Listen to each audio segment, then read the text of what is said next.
بابر اعوان نے جو اندر کے کیمراز تھے، جو سی سی ٹی وی کیمراز تھے، وہ بند کیے گئے. جو وہاں سیکیورٹی کے لوگ تھے وہ وہاں سے غائب تھے. کوئی سیکیورٹی نہیں تھی. سی سی ٹی وی کیمراز بند کیے گئے اور بالکل کسی پروٹیکشن کے بغیر میں تینوں عدالتوں کے اندر ایکسپوز تھا. اب سوال یہ ہے کہ یہ کس کے انٹرسٹ میں ہے کہ مجھے کون آپ پروٹیکٹ کرے گا؟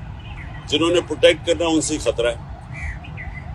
تو عدالت سے ہم اب کوشش کریں گے، سپریم کورٹ کے چیف جسٹس کو بھی میں اب لکھوں گا اپنے وکیلوں سے، ہائی کورٹ کے بھی چیف جسٹس کو، کہ یہ آپ ہماری باری تو جب نواز شریف فیک بیماری ہوئی تھی اس کو، کیونکہ اب تو پتہ چل گیا نا کہ وہ جنرل بیماری نہیں تھی، تو ہمیں ایک جج صاحب نے میں پرائم منسٹر تھا، انہوں نے کہا کہ اگر اس کو کچھ ہو گیا تو ہم ذمہ دار ہیں.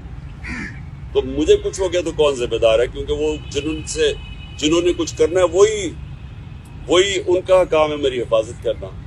اور دوسری چیز کہ جو نوید جس نے میرے پر قاتلانہ حملہ کیا تھا، اب اس کو عدالت میں نہیں پیش کیا جاتا، اس کی جیل کے اندر اس سے بات چیت کی جاتی ہے کیونکہ اس کی جان کو خطرہ ہے.